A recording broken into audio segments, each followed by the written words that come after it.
সর্বশেষ যে লোকটা জান্নাতে যাবে তাকে আল্লাহ তাআলা জাহান্নামের আগুনে পোড়াতে পোড়াতে ছাই বানিয়ে ফেলবে।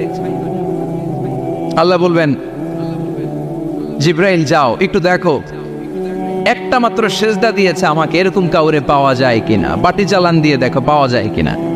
খুঁজে খুঁজে কাউরে পাবে না। আল্লাহ বললেন আবার দেখো, খুঁজে খুঁজে একজনকে পাবে, সামান্য ইমানের ছিটে ফোঁটা তার অন্তরে ছিল। আল্লাহ বলবেন যেহেতু ছিটে ফোঁটা আছে, অনেক মায়ের খাইছে, ওকে বের করে জাহান্নাম থেকে বের করে একটা নির্ধারিত দূরত্বে রেখে দাও, রেখে দেয়া হবে। কিন্তু জাহান্নামের আগুনের লেলিহান শিখাতে তার গা ঝলসে যাবে। সে আল্লাহর ডেকে বলবে, মাবুদ তোমার কাছে আমি কিছু চাই না,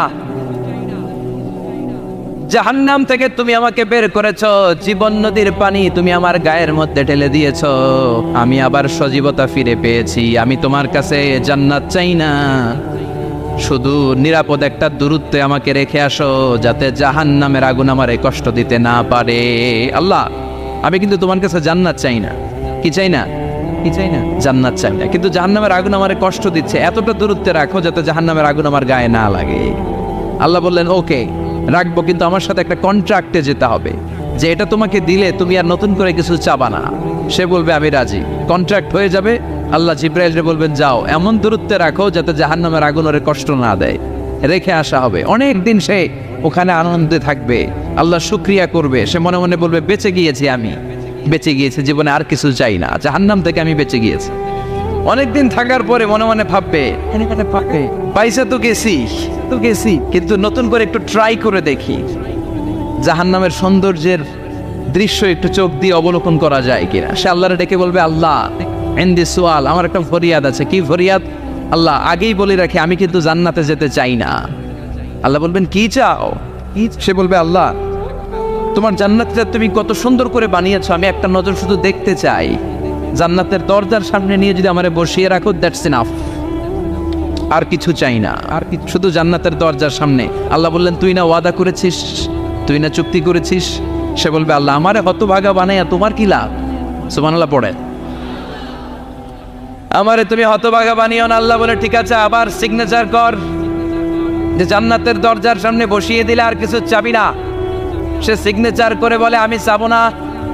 আল্লাহ বললেন জিব্রাইল বেচারারে ধরে জান্নাতের গেটের সামনে বসায় দে। এবার জান্নাতের গেটের সামনে বসে বসে জান্নাতের সৌন্দর্য দেখা শুরু করবে। সুবহানাল্লাহ, এমন সৌন্দর্য যেটা চোখ দিয়ে কেউ দেখে নাই, কান দিয়ে শোনে নাই, ওই সৌন্দর্য চোখে দেখে, কান দিয়ে আওয়াজ শোনে, মাগার ভোগ করতে পারে না, অন্তরে জ্বালা আছে না নাই? এয়ার কন্ডিশনের রুমে ঢুকতে না পারলেও, এয়ার কন্ডিশনের রুমের দরজার বাইরে দাঁড়ালেও এয়ার কন্ডিশনের রুমের একটা ঠান্ডা বাতাস গায়ে লাগে না?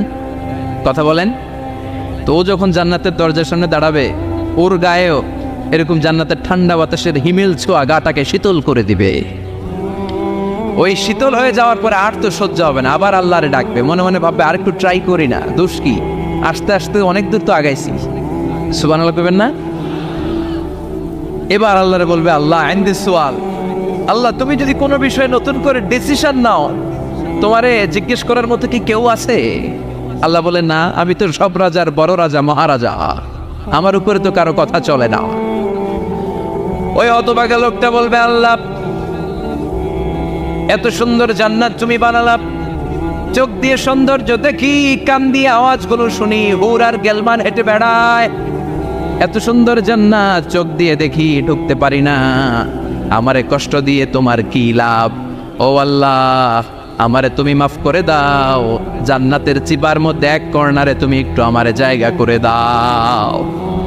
আল্লাহ বলবেন ওয়াই হাক ইবনা আদম, তোর ধ্বংস হোক হে আদম জাত, মা আগতারাকা, তোর চেয়ে বড় গাদ্দার আমি আমার সৃষ্টিকুলে কাউরে দেখি নাই, কারণ তুই আমার সাথে চুক্তি করিস আর চুক্তি ভঙ্গ করিস। আল্লাহর রহমতের দরিয়ায় তখন জোশ খেলে যাবে, ওর আকুতি মিনতি চাহনি আল্লাহর রহমতের দরিয়ার মধ্যে জোশ লাগিয়ে দিবে, আল্লাহর দয়া হয়ে যাবে, মায়া হয়ে যাবে। আল্লাহ বলবেন ঠিক আছে জান্নাতে যা। লোকটা এবার এক দৌড়ে জান্নাতের ভিতরে ঢুকে যাবে। লোকটার দৌড় দেখে আবার লোকটারে আল্লাহ ডেকে বলবে একটু দাঁড়া, একটু দাঁড়া, জান্নাত তো দিছি, তো দৌড় দিলি কেন? সুবহানাল্লাহ কইবেন না? লোকটি বলবে আল্লাহ প্ল্যান তো আমি কম করি নাই, এত চেষ্টার ফলে আমি আসতে পারছি, আবার যদি তুমি বাইর করে দাও, এই জন্য একদম এমন চিপার মধ্যে লুকাবো যাতে তুমি আমার না দেখো।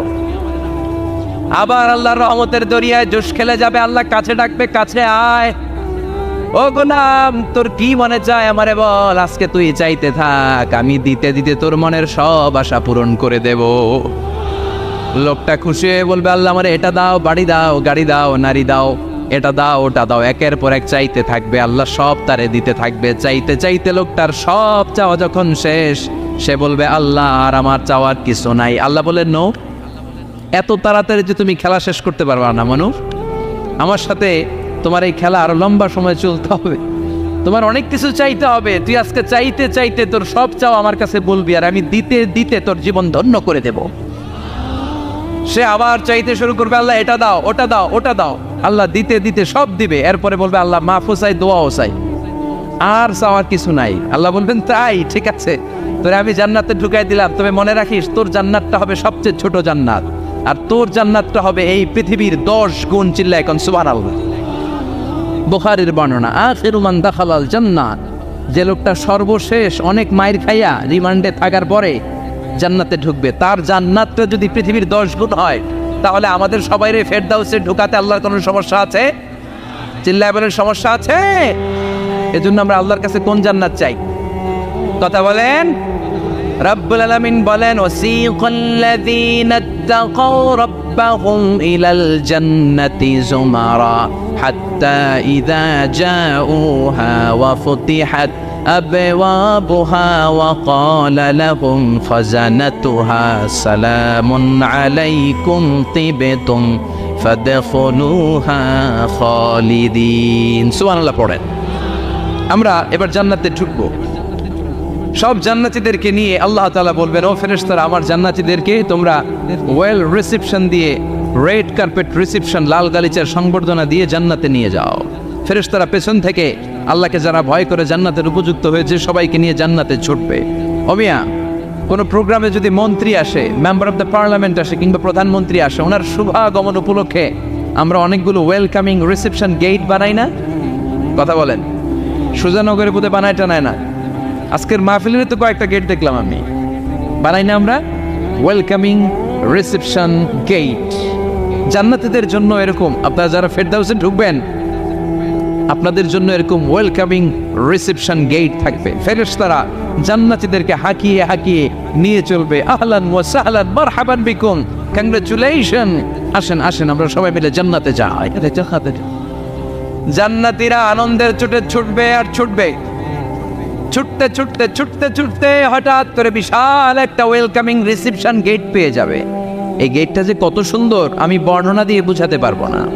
এই গেটের আশেপাশে ডানে বায়ে থাকবে অসাধারণ পরিবেশ, ফুলের বাগান, নাচ নেয়ামতে ভরপুর, রিফ্রেশমেন্ট, ফুড আইটেম, খাবার দাবারে ভরপুর, এত চমৎকার জায়গা। এই জায়গাটারে জান্নাতীরা দেখে জান্নাত মনে করে ওইখানেই বসে যাবে। জান্নাতীরা মনে করবে এটাই জান্নাত, জান্নাতকে মজা লেলো, জান্নাত তো মারি হে, চলো আমরা খাওয়া দাওয়া শুরু করি, ফুটতে শুরু করি। খাওয়া দাওয়া শুরু করবে, ফেরেশতারা বলবে, no, you are absolutely wrong, আপনারা ভুল করছেন, এটা জান্নাত না, এটা জান্নাতের গেট। দিল্লি কা লাট্টু হ্যায়, দিল্লি বহুত দূর হ্যায়। দিল্লির লাট্টু খাইবার শখ তো দিল্লি যাইতে হবে, তো এইখানে তো দিল্লির লাট্টু পাওয়া যায় না, ঠিক কিনা? ও জান্নাতীরা, জান্নাতের মজা নিতে যাও, এটা তো জান্নাত না, জান্নাতের গেট। জান্নাতীরা আবার এই জায়গা ছেড়ে হাঁটতে শুরু করবে, হাঁটতে হাঁটতে হাঁটতে হাঁটতে দ্বিতীয় ওয়েলকামিং রিসেপশন গেটের সামনে এসে জান্নাতীরা ফেরেশতাদেরকে আর জিজ্ঞেস করে না যে এইটা না সামনে, ওরা এতটা নিশ্চিত যে এইটা তো জান্নাত না হয়ে পারেই না, কারণ এইটা আগের তার চেয়ে অনেক বেশি সুন্দর। হিউজ স্পেস, অ্যামেজিং প্লেস, অসাধারণ জায়গা। জান্নাত মনে করে আবার খাওয়া দাওয়া শুরু। ফেরেশতারা আবার বলবে, you are absolutely wrong man, the paradise is far away, জান্নাত তো অনেক দূরে, এটা ওয়েলকামিং রিসেপশন গেট। দিল্লি কা লাট্টু হ্যায়, দিল্লি বহুত দূর হ্যায়। আসল জিনিস খাইতে চাইলে সামনে যাইতে হবে। আবার জান্নাতীরা ছুটবে, যেতে যেতে যেতে যেতে 3 নাম্বার গেটের সামনে আসবে। এবার 100% নিশ্চিত, 3 নাম্বার গেটে এসে সবাই 100% কনফার্ম যে এটা জান্নাত না হয়ে পারেই না। লেটস চিয়ার, চলো এবার চিয়ার করি। কি করি? আনন্দ উৎসব করি। ফেরেশতারা বলবে না, ভুল করছেন, এটাও না, জান্নাত সামনে, সুবহানাল্লাহ পড়েছে। 3 নাম্বার গেট পেরিয়ে সব জান্নাতীদেরকে নিয়ে ফেরেশতারা আসল জান্নাতের দরজায় আসবে। আসল দরজা, সুবহানাল্লাহ পড়েন। আসল দরজা দিয়ে যখন জান্নাতের ভেতরে জান্নাতীরা ঢুকবে, জান্নাত দেখে তারা অবাক, লা জবাব, থান্ডার,